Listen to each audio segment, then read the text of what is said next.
Welcome to English Without Borders, dear all. We are so happy to see so many people joining our Thursday webinar, and it makes us double happy to see that teachers are really, interested in expanding their knowledge and also getting familiar with the latest trends. And today we are so happy to introduce our guest speaker.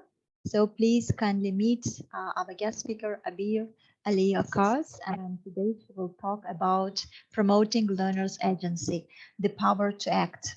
So just to mention, she's from Egypt, and let me share some words about her. Okaz is a director of studies and educational consultant at Faras University in Alexandria, Egypt.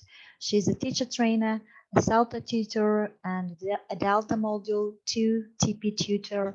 She's a Nile and Transform ELT consultant. She graduated from Purdue University, majoring in English literature, and she holds an MA from the AUC in TEFL. She participated in the intensive teachers training program at Exeter College, Oxford, and studied in coaching in Vancouver, BC, Canada, British Columbia, Canada. She has 20 years of experience, 10 of which focus on strategic and organizational management and training in higher education. She has published in international journals and done training in Ireland, the USA, KSA, Kiev, and South Africa. Abeer Ali has been in international conferences since 2007. She has also participated in one of the Nile EOQAL's assessment projects. Abeer Ali Okaz's professional special interests are strategic and organizational management, teacher training, materials development, and ICT. Abeer, welcome virtually to Tajikistan. And with great pleasure, I'm giving the floor over to you. Dear audience, please don't be shy. Use this chance to ask your questions after the presentation to our speaker. And of course, like we will be happy to assist you by addressing your questions from Facebook and Zoom to our speaker. Thank you so much, dear all, and over to you, Abeer. Thank you. Thank you. Thank you very much, Nasiba, for this introduction. And thank you very much, everyone, for coming to the webinar. It's my pleasure, my first time, and it's my pleasure. So thank you very much. So today we are going to be talking about promoting learners agency, and the title is The Power to Act. So before I start, I have a question. And the question is, how do some students see us as teachers? So if you could put in the chat box, how do students feel about you? Any adjectives to describe you as teachers? It would be great. And then I'll show you a video prepared by one of our students, by a couple of our students, trying to say how they feel about us. So let's see. Okay. Okay, interesting, strict, motivating, responsible, good, mentor, parent. Okay, nicely put. Okay, more? Do we have a couple of more adjectives to describe us as teachers?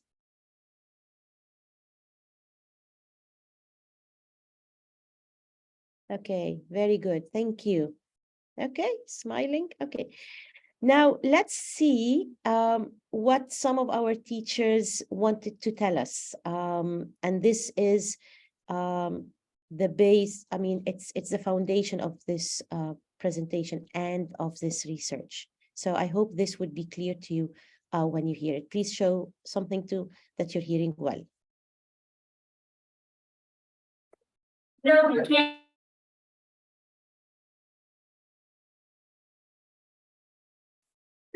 No, you can't put the left side on the right side.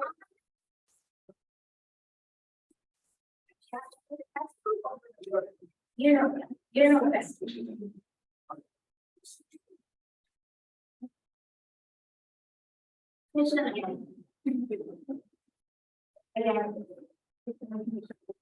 Again. Wait, you can't have this side on this side. It's imbalanced. have balance between both. This is perfect. Okay, so what do you think? What did these two students wanted to tell us as teachers? I mean, what message did they want to deliver to us? Can you please put in the chat box?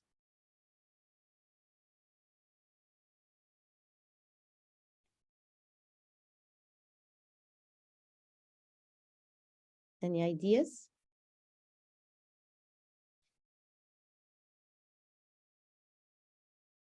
Okay. I mean, I would go back to a bit of the strictness and how rigid sometimes we are with our students. So, okay, yes, go ahead, please.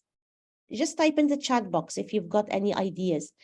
So based on some of these feelings from our students, we have looked at the challenges that our students face in their ELC classes.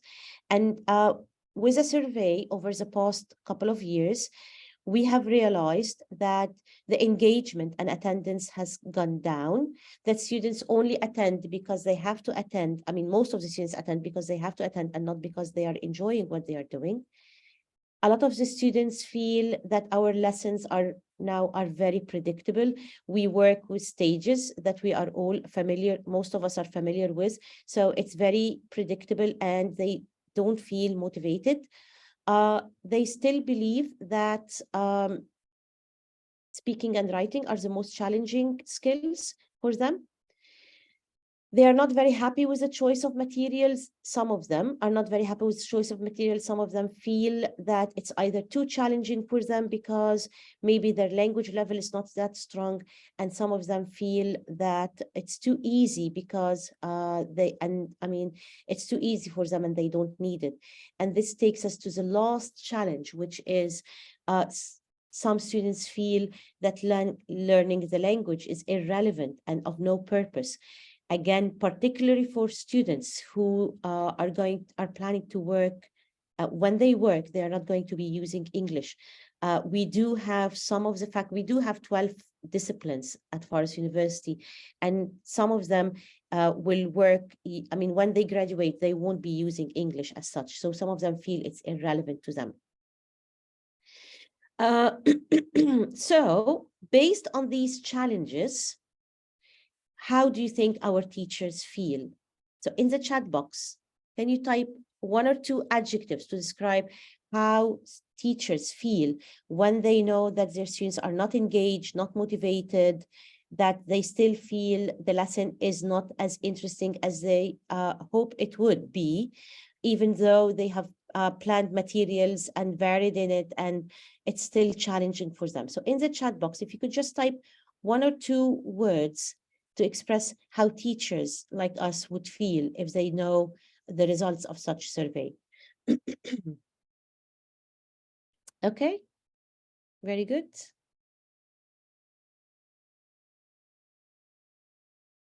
Okay, very good. Thank you very much. So basically, some or most of my teachers would feel very demotivated. They feel they are constrained by the system because, again, we all work in different institutions and each institution has its own system. So sometimes breaking out of the system is not, it's not our call as teachers.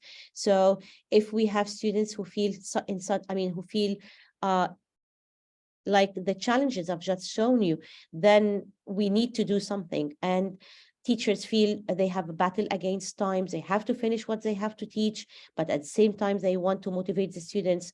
And also they want to make sure students are ready for the exam. So there is this huge battle against time. Some students, some teachers, if not a lot, feel that the aims are unrealistic and do not match the students' level, or they don't match the current trends going on. And some of our teachers feel that they are not trained to plan differentiated lessons or lessons that have variation for language learners. So this brought us into an alarm. So we have, it was it was like an alarm to us. And this alarm is to tell us that it's time to look back into our planning and delivery. Now, what did we want to reflect on? We wanted to see if our lessons promote agency, which is the main topic of this presentation. We wanted to see if we needed to look back at the stages of our lesson plan and see if we can do any changes. Do our lessons allow room for mistakes from the students and discussions and opinions? And if we do all this, are our students ready for such change? Because again, we're not only there to teach, we want the students to also feel the change and to be ready for such change. So looking back at these, and as Jason Anderson has put it, there is a tension, okay? So you want to change, the students are not happy, the teachers are not happy, you want to change, the system is not allowing you, or the system is allowing you, but you're still constrained. There is time, there are exams, so it's tension everywhere. And this person in this photo represents everyone. It represents the teacher being under pressure, it represents the students who want to pause the course, it represents the manager who doesn't know who to satisfy or how to satisfy. So there is kind of a tension going on between system or the structure we're working in and freedom from all this tension. So this brought in 4 questions to talk about today. The 4 questions are, so what should we consider when planning our lessons? If we want to release this tension and if we want to have more students who are engaged, we want to have more students who are into learning. If I change my lesson plan for math, would this have anything to do with the teacher's role?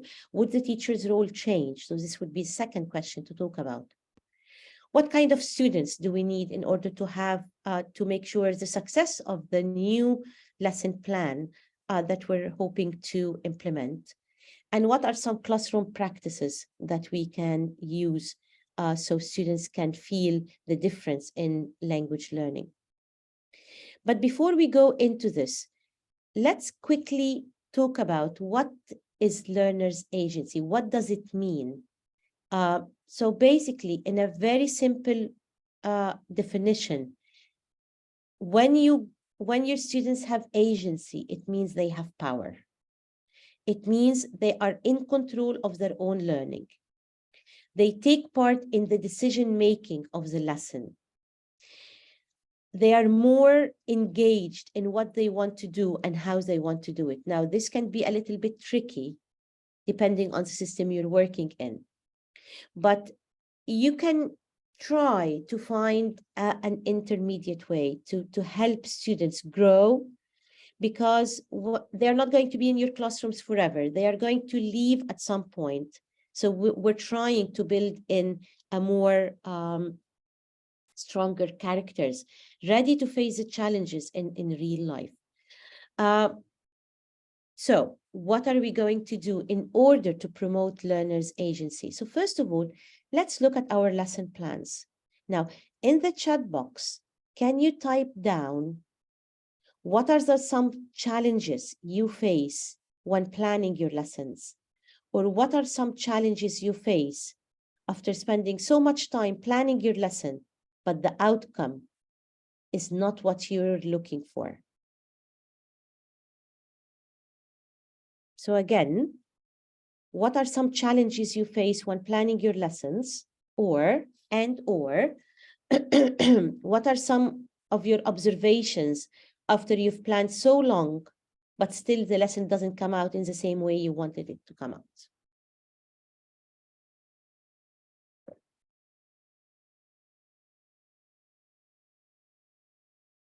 Okay, so time, very good, excellent.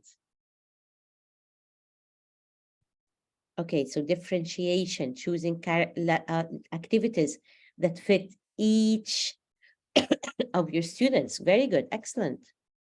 Any more challenges? course book, excellent. The choice of course books and the type of material in the course book, especially if the course book has been used for several semesters, which assessment to use and how to use it. Okay, very good. Mindfulness, excellent. Okay, so there are a lot of challenges. Okay, so it depends again if you're a new teacher or an experienced teacher. It depends if you've been teaching this level before or not. It depends if you've been using this book or not. It depends on the flexibility of the system where you're working. Can you use extra material or not? Or do you have to stick to what you're using as a course book? But putting all this into consideration, I think lesson planning needs revisiting. I mean, I'm saying this now, but as I was planning this presentation, I was also thinking of the teachers I'm training. So I'm looking into changing even the way teachers are being trained on planning their lessons. So what do we want our lessons to include? So it's very important, if we're planning to change our lessons, it's very important that our lessons, our new lessons, have focus on what students want to do, students' interest and choices. Now, how can you do this? How can you get to know what students like or what students enjoy?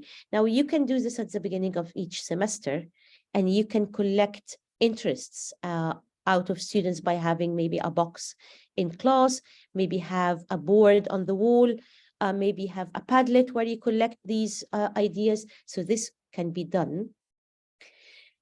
Another interesting change, and this is again, I have borrowed this from Jason Anderson, and I've taken his permission to talk about this, is when we're writing our lesson plans, we tend to write in our aims, we tend to say what we want by the end of the lessons, students should be able to learn or will be able to learn. And after looking deeper into research, it has, realistically speaking, if you're doing this, then you're imposing what you want students to learn by the end of your lesson, rather than finding out what students are expected to learn by the end of your lesson. So there is a difference between what you want them to learn, and what you expect them to learn, because things happen in your lesson. So not everything you want to happen in your lesson will happen unless you're going to teach it anyway, regardless of whether students are enjoying it or not.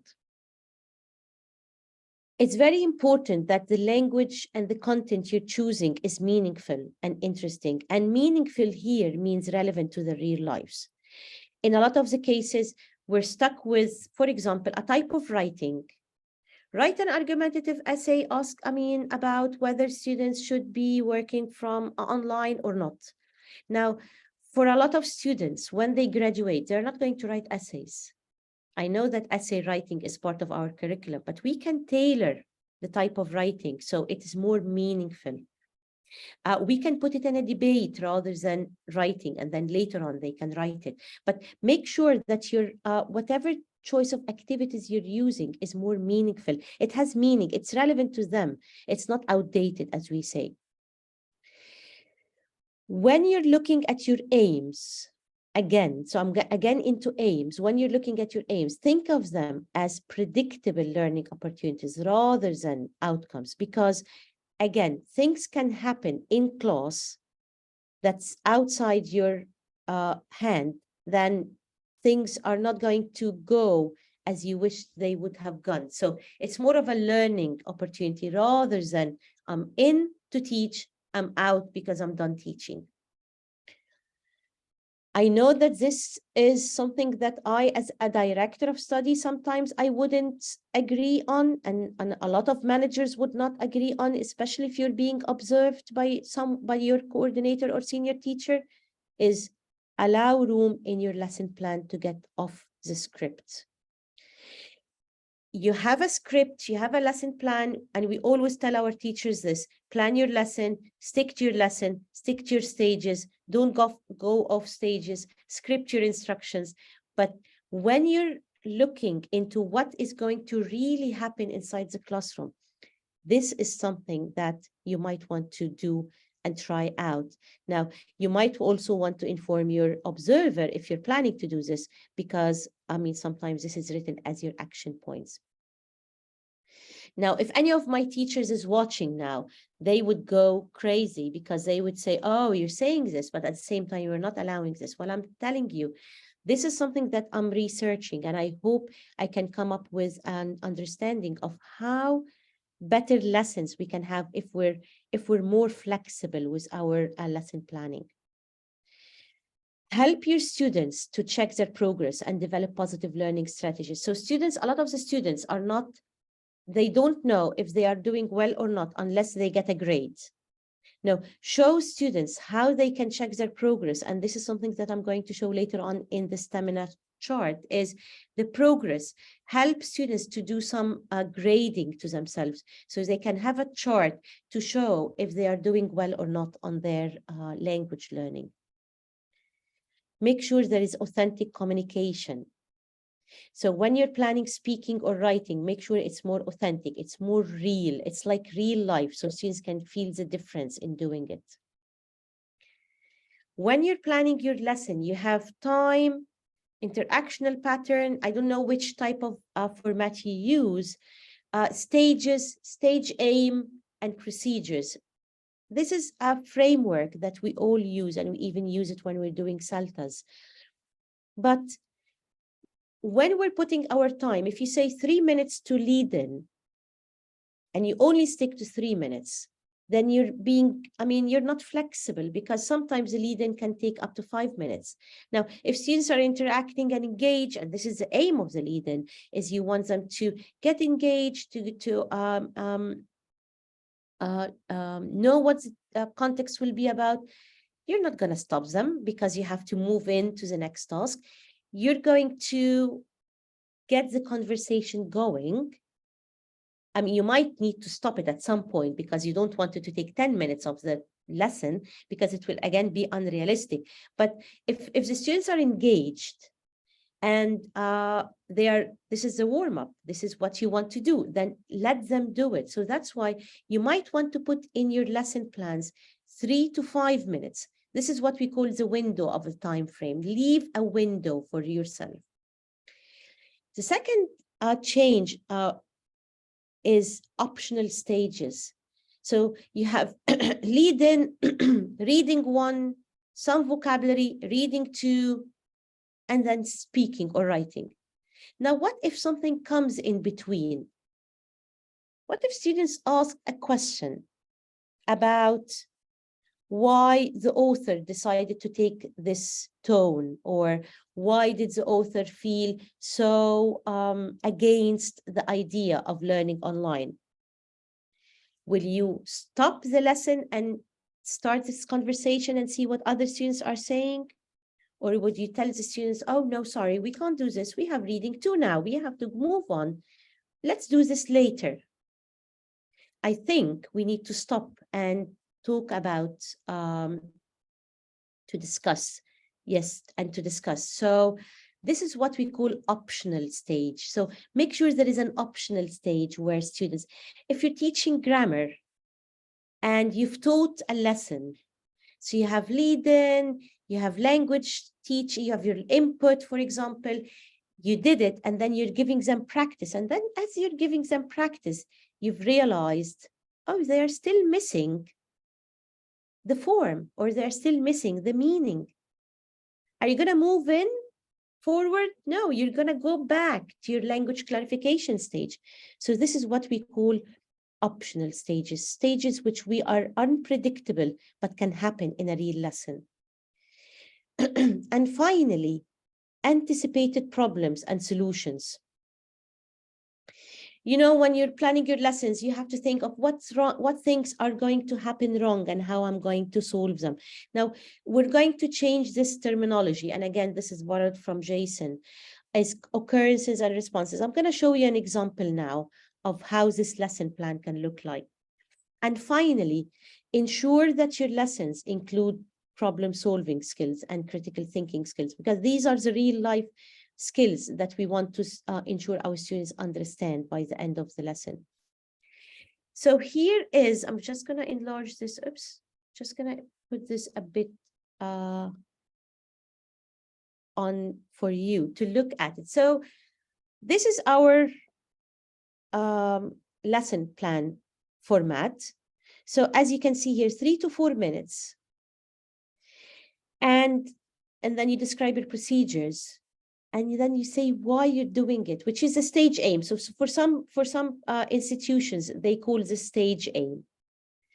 Now, this is what Jason has proposed in his presentation and his research paper, is instead of talking about general anticipated problems and solutions, is to focus more on what can happen in each of the stages.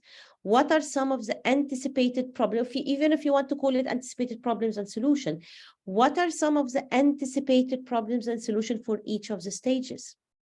Now, why are we doing this? Because if we're doing this, it means we're going to look at each stage and think, if I have fast students, fast learners, fast finishers, or if I have slow ones, if I have strong learners, if I have lower level ones. So what am I going to do? How am I going to differentiate my lesson? This is the part where in your lesson plan, you're going to talk about differentiation. So for example, ask students to match column A to column B as they listen to the audio. Normally, you would play the audio, you would ask the students, you would give the task, orient the students to the task, play the audio, and then give students time to think about their answers, put them in pairs, come back, check answers, play the audio again if needed, and then provide the answers. This is usually how we do it, and we all know this, which is fine. But what if the audio is too challenging for your learners? Would you still go in the same process? What if you have some of your students who have problems with their listening skills? What are you going to do? What if everyone does it correctly? Would you still send them to breakout rooms or send them to put them in groups, check together, come back, listen again? You wouldn't need to do so. So this is what we are focusing on, is the suggested lesson format is to actually change a little bit in how you look into it. So basically, what you're trying to do is you're trying to look at the students more than the format. Okay, like Scrivener said once. So how would this change the teacher's role? Do you think the teacher's role would change? The answer is yes. I mean, we all have to change at some point. We all have to look into how our classroom settings is changing. Now, in the past, we used to say, we know it all. We go in, we teach what we know, we come out, we test the students, they pass, we've done a great job. Now, you go in, you do a good job, you come out, you assess the students, they don't do well. So you either blame the student or blame the course book, when sometimes it's us also as teachers that need to revisit how are we acting inside the classroom. So what are the different roles we can look into in each of the stages? So when you're thinking of your class, when you're thinking of your aims, when you're setting your goals for this class, think more of how you can provide learning opportunities to your students, rather than insisting on finishing what you have to finish in a set time. So allow this room of flexibility. When you're planning, look at your course book, and this is what we talked about earlier, is, I mean, looking at your course, you have to use this course book, but you find that this particular activity is not helping the learning process. So go back to your coordinator or senior teacher and talk about it. See how you can change this material so it encourages the students to do more inquiry. And that's why we advise and recommend guided discovery now, rather than just giving input. So instead of me coming in today telling you, today I'm going to be teaching you about, I'm going to be teaching you the present difference between present simple and present continuous, I bring in a task and with some questions.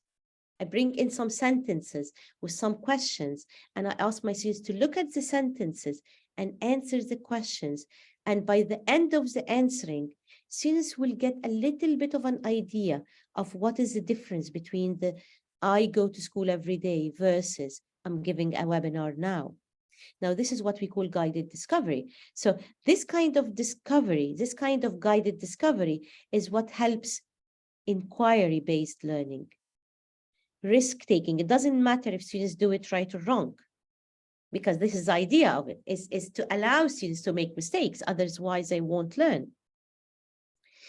To give the students a meaningful task is they want to discover things themselves, like any of us. We all want to do so. In your input, and we always say this to our teachers, try to reduce your teacher talking time and to increase the students' talking time. So give the students the chance to actually notice and decide for themselves if this is what they know or they need your help. I mean, this doesn't only go in teaching grammar. Even if you're teaching writing, you have a reading text that you've already done in a reading lesson. Bring this text again and ask the students to notice how many commas the writer has put in this text and why. Why do I have a comma here? Ask the students to observe how other people write and then make their own conclusions. Otherwise, they wouldn't be able to do this on their own. Give the students the chance to talk and use their voice authentically. Now, this comes in practice, like in your speaking or writing tasks. Make sure that they have some sort of a voice coming out. So if I'm going to show you some examples a bit later, is if you're asking them to write, ask yourselves, what kind of writing are they doing now? All they are doing now are Twitter, Instagram, if they are writing comments, Facebook, and a lot of other social media platforms that every culture has. Now, use these kind of writing so they can actually voice out their opinion. And finally, make sure you've got varied assessment tools. So using tests at the end of each course is a must in a lot, if not all, institutions. But what about you as a teacher? What about the organization, knowing what is the actual level of the students? So vary in your assessment as well. So if we look in how we can change our planning and make a bit of tailoring, and if we look at changing the teacher's role, now it's time to do some changes to our students. So we want you won't be able to do this. The lesson plan won't work, and your change in role won't work if your students are insisting to coming to class and be passive learners. So we always say, make your students active learners, make sure they have active role. Now, in order to do so, we're going to provide a different type of lesson. We're going to provide different types of tasks. We're going to change our role and reduce our dominance in class, so we can encourage students to make mistakes. We can encourage students to make their own choices. So today we're going to be reading about technology, and this is something we tried in one of our classes, is bring your own reading to class. Next week, the topic is technology. Bring your own reading to class. So students were, at the beginning, they were a bit reluctant to bring in the readings, but as you try it on, students would bring in we would have like 5 different texts about technology. Have these texts spread out in class and ask students to go around, look at the titles, choose one to read. They're all about technology. So we're after the same theme. You don't have to change the theme if theme is technology. Let the students do their choices and be responsible for their choices. And then later on, they can even say whether they've made the right choice or not. Encourage students to be flexible in accepting feedback. In order to do so, you yourself have to be flexible in accepting their feedback. So if you have exit tickets at the end of the lesson where students write how they felt about your lesson, be flexible about accepting their feedback so they can learn to accept your feedback as well. Encourage students to work with challenging situations. So try to avoid putting them in a bubble. Life is rosy, everything is fine, everything is going to be well, we're going to press pause this. This is not how real life is. Expose your students to what's happening in the world. Let them see what other maybe countries or nations or students are facing. So they can see what kind of challenging situations are out there, so they can find solutions for it. This is where the problem solving is. Now, when we say, I mean, one of the very popular topics we had when we were during and after pandemic is, should we continue doing online teaching or not? And when you're asking your students, some students say, yes, we want online. It's great because they are in their pajamas, their cameras are off, they are happy. Some students, no, we like face-to-face. Now, what about students who don't have access to online learning, but were during pandemic? How did they learn?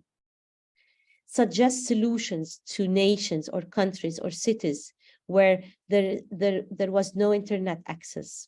So this is a kind of exposure you want to put your students in.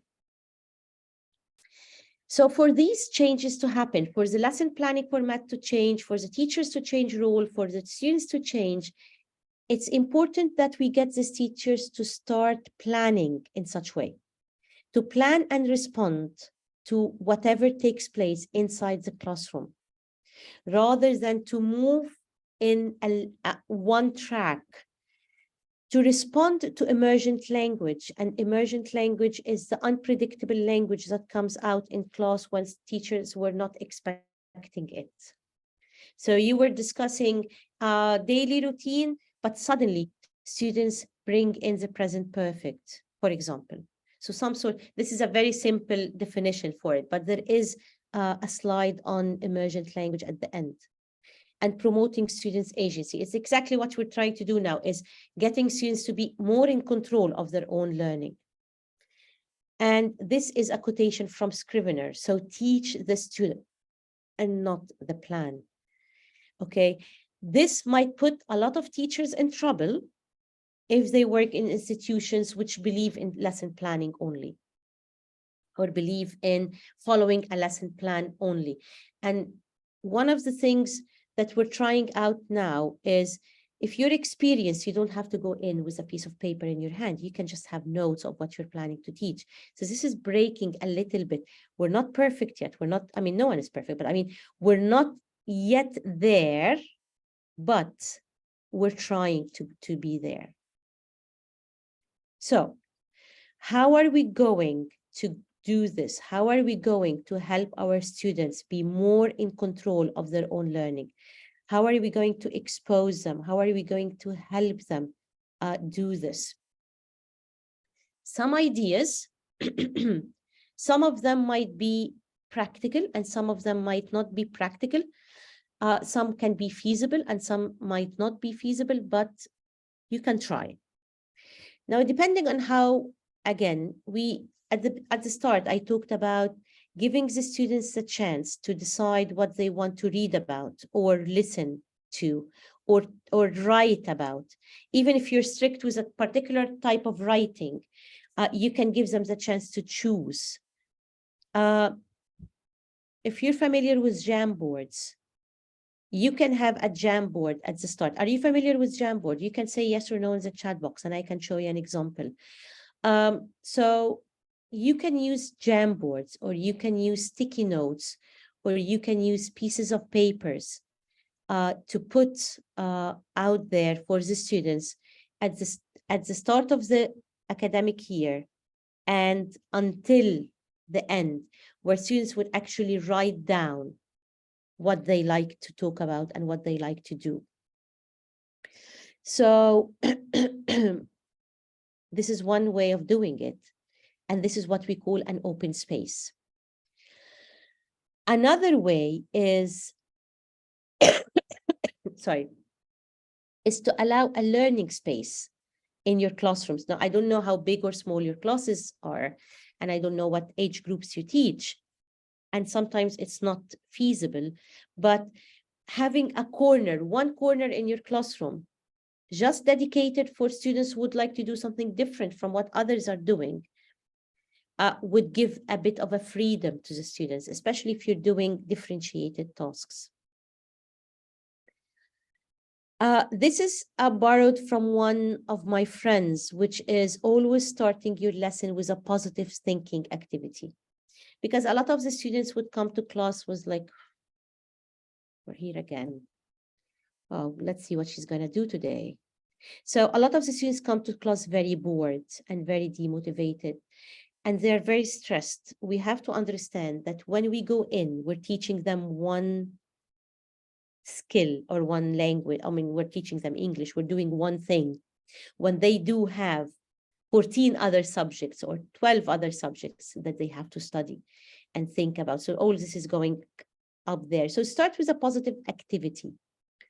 Maybe an appreciation statement, or maybe something that they are grateful for, or a quotation they would bring to class, or maybe a drawing on the wall or on the board to give a positive way of starting class.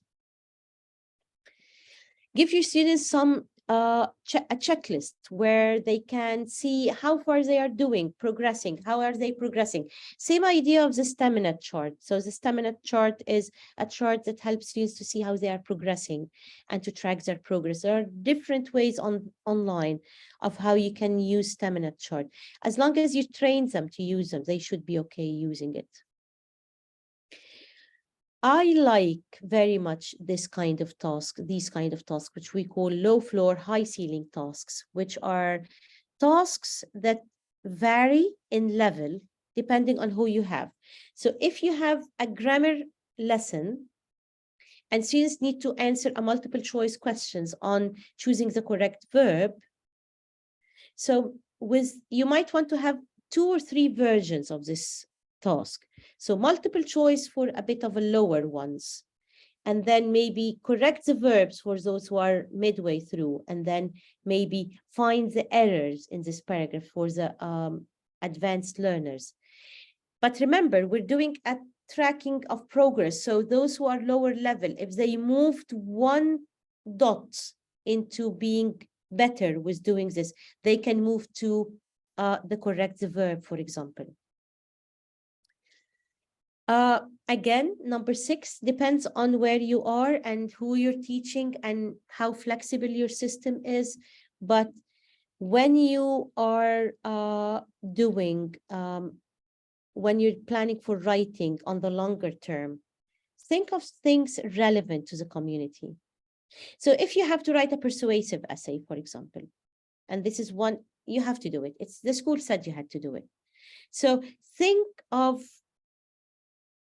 how you can get the students to go out, look at the community, see what things they would like to persuade the mayor or the governor, or maybe go back home and see what you want to convince your parents with, and write this. So things relevant to their community.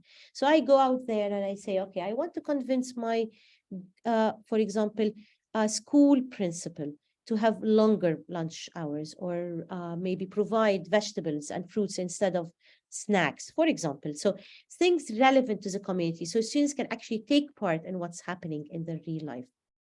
Encourage peer and self-assessment. Students better assess themselves. They are going to be true about themselves, even if they don't show, I mean, particularly if they don't show you, and allow peer assessment. And I'm going to show you an example of these. And use exit tickets. Exit tickets are any type or format of how students feel about the lesson.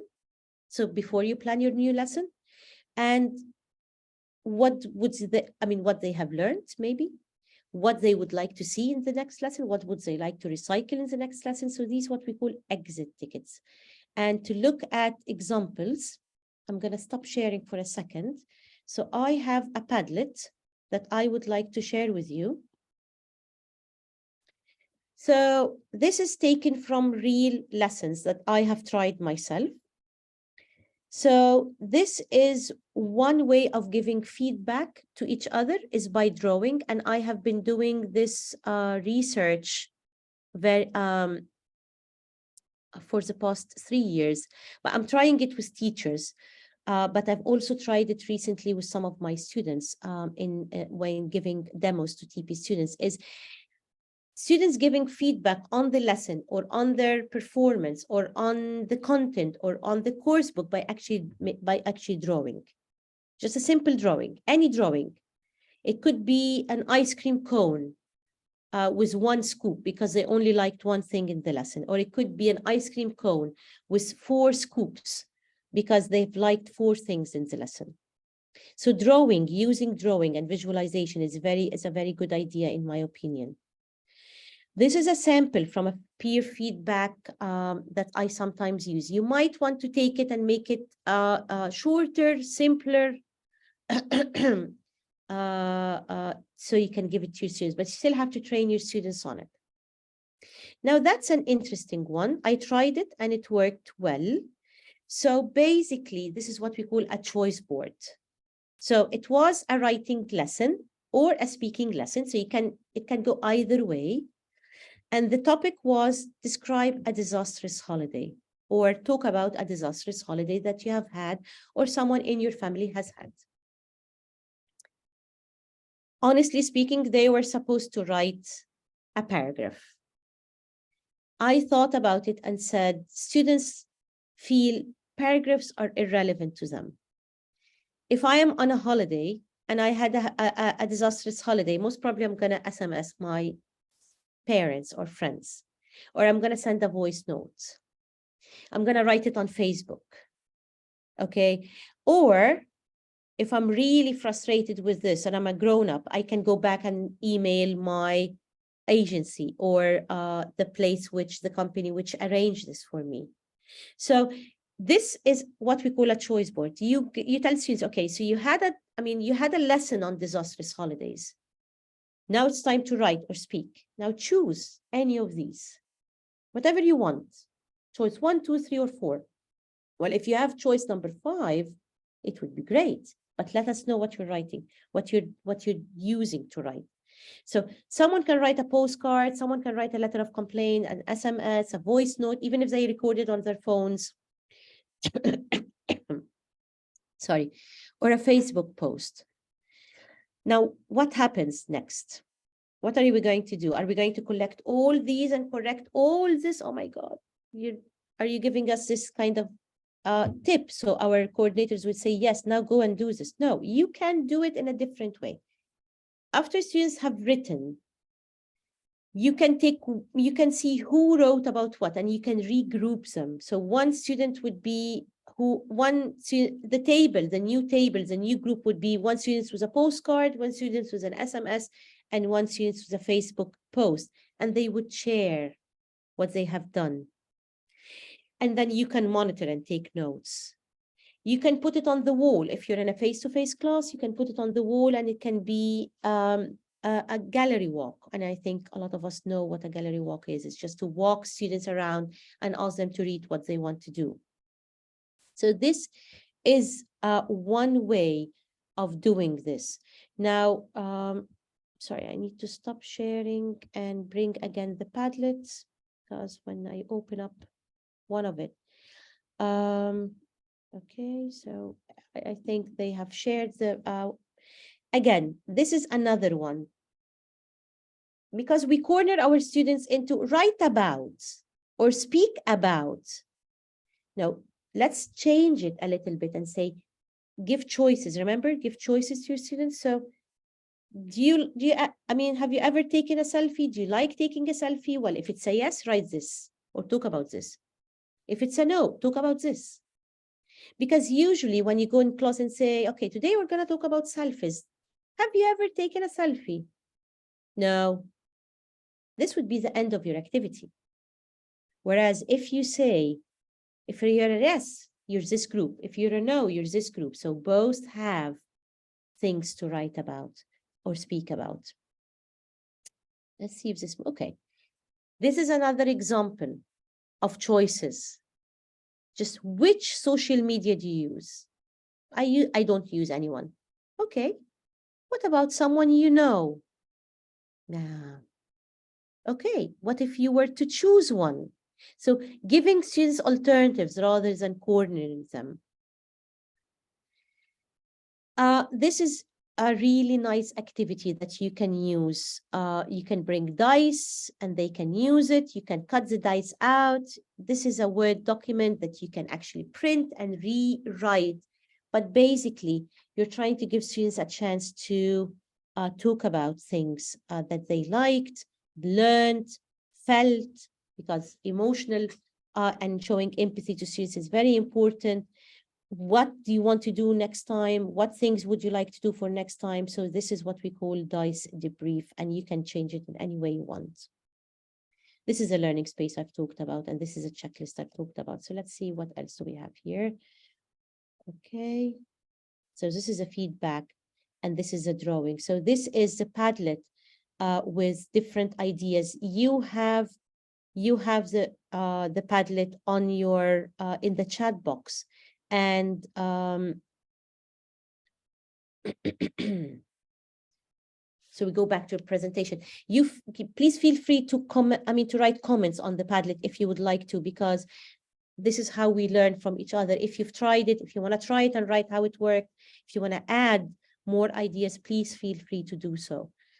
So basically, we want to empower our students. And just to sum up, what we have been doing for the past 50 minutes is check with students what they want to learn and plan your lesson accordingly.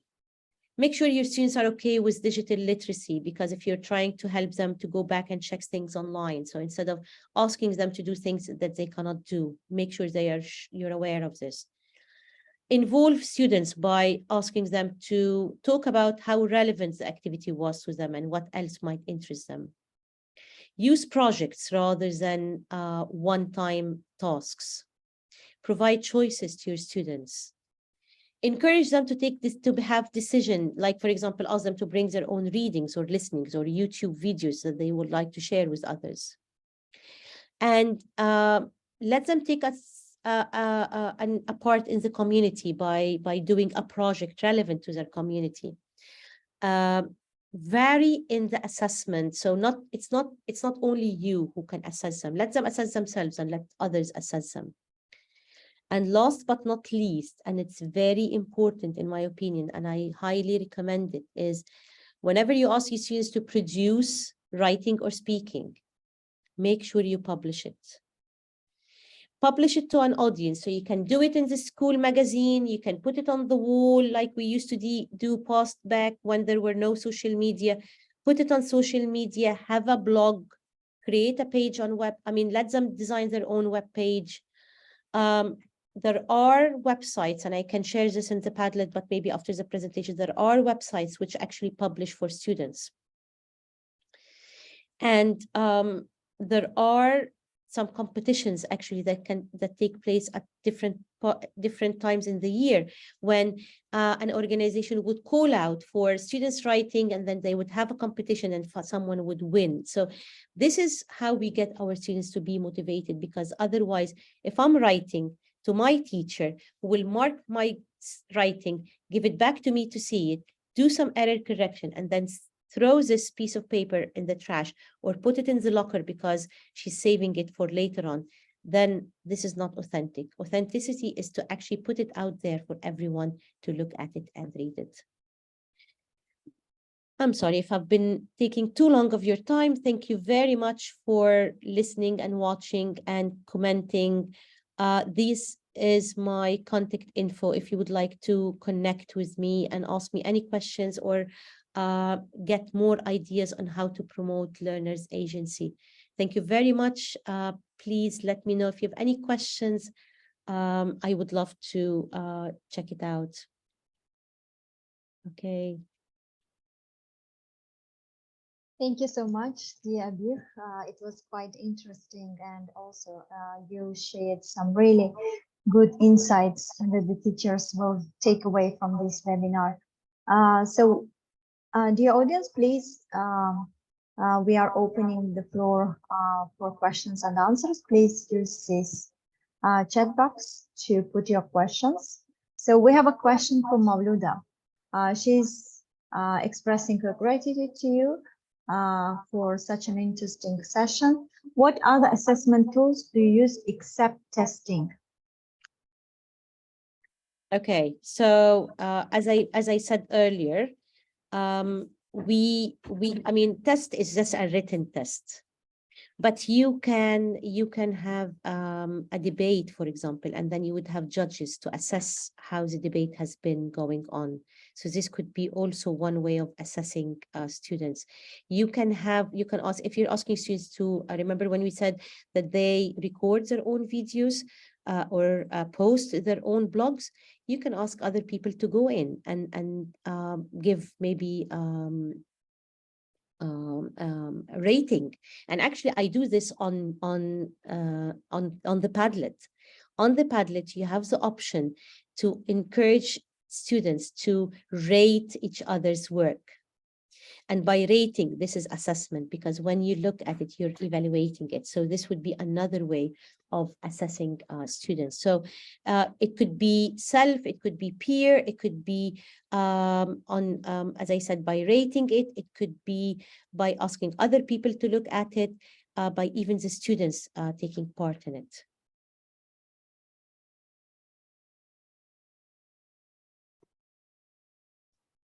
Thank you, Abeer. I was just wondering, what are the do's and don'ts based on your experience while promoting students' agency? That's a very interesting one. I did have a slide with the do's and don'ts. I didn't want to share it today because I felt it's part one. I mean, today was more of a part one of this presentation. As I said, this can go on and on. Let me show you the do's and don'ts in a second. I do have it actually prepared. So this is, thank you very much for bringing this, Nasiba. Just 1 second, please.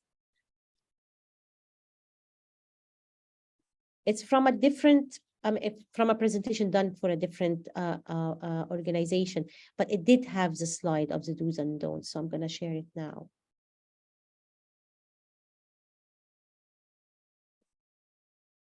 Okay, so the do's and don'ts are simply inspire positive thinking, encourage students to take part in choosing their own tasks, encourage students to make priorities, to decide what priorities, what is more important now to work on. Is it my language? Is it my vocabulary? Is it my reading?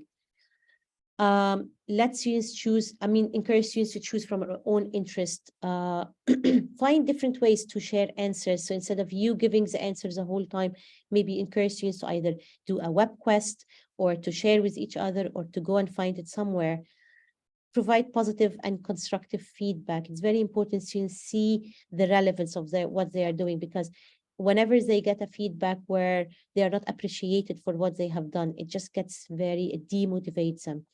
Finally, publish their work in order to promote their agency and to get their voices heard. Don't rush into making judgment about the success of your lessons, because it's not gonna succeed from the first time. It will take time. It might take even longer than you expect, depending on who you're teaching and where you're teaching and how much you believe in it.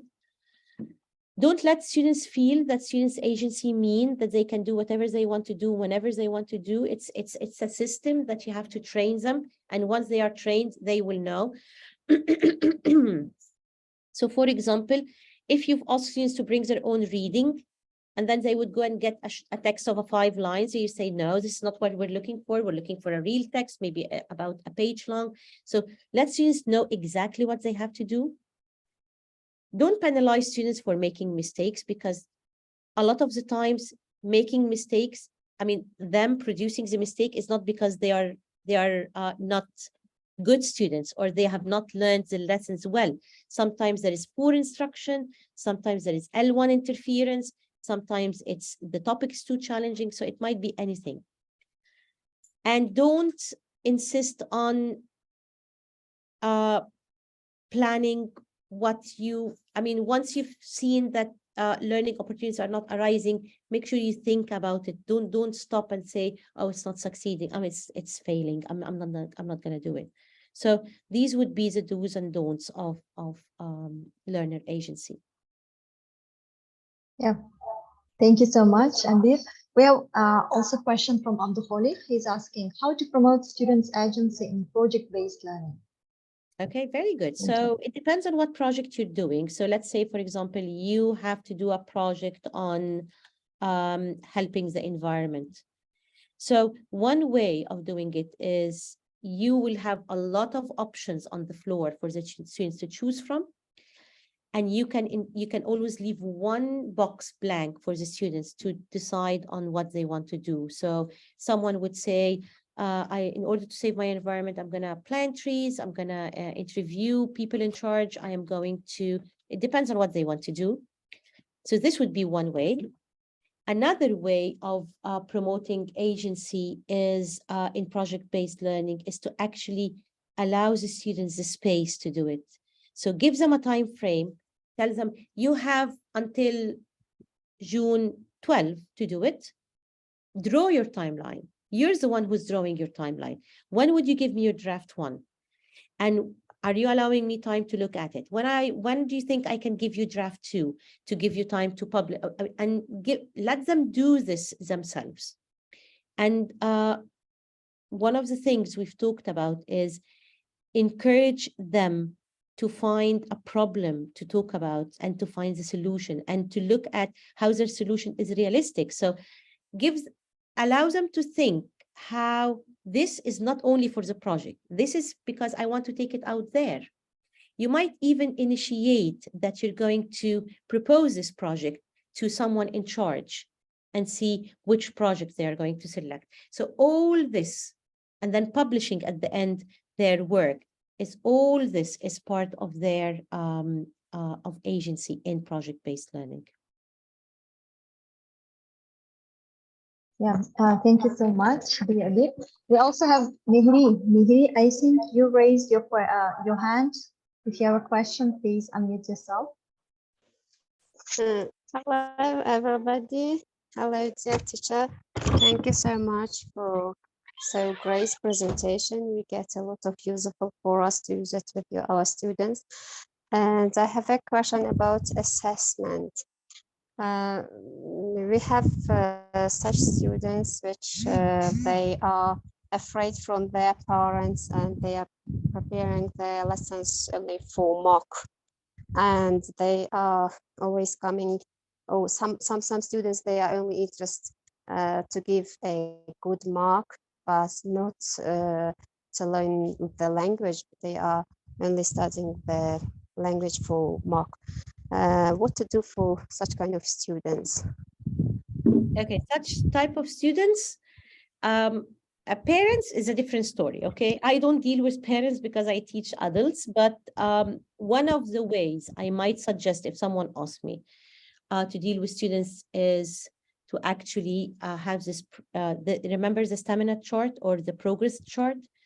The progress chart would show at which points during the semester the student was doing well. Because some students are not good on paper. When it comes to the exams, they just mess it up. And then parents would say, oh, my kid is not learning, he's getting terrible grades. Well, look at his chart. He did really well on week 9 and 8 and 9. He did really well in his speaking, but not very well in his writing. So I think having a progress chart at the start of the semester and making sure that students learn how to circle or color or tick for themselves, depending on the age, would help the parent and the student to see there is a difference in what they are doing, rather than just focusing on the grade at the end. Yeah, thank you. That sounds great and makes sense. Thank you so much. Thank you Thank so you. much. I guess we have all the questions answered. Yeah. And so just to mention, Abeer has joined from the US, and we really appreciate her time, her effort, because it was early in the morning for her to join the webinar while we are having late evening. So thank you so much for sharing your knowledge with English language teachers in Tajikistan. And we would love to have more webinars with you. Yeah, Thank you very so much. much. Thank you very Yes. much, everyone. And thank you very much, Nasiba, and looking forward to more webinar. Thank you. Yes. Dear all, so please stay tuned with us and follow us on Facebook, on Instagram, and join our Thursday webinars. We will be happy to host you and to see your active engagement. Thank you so much, Abeer. Have a great Bye-bye. evening, dear all, and Abeer, for you to have a great fun and Thank you. also a great day ahead. Thank you so much. Thank you very much. Bye-bye.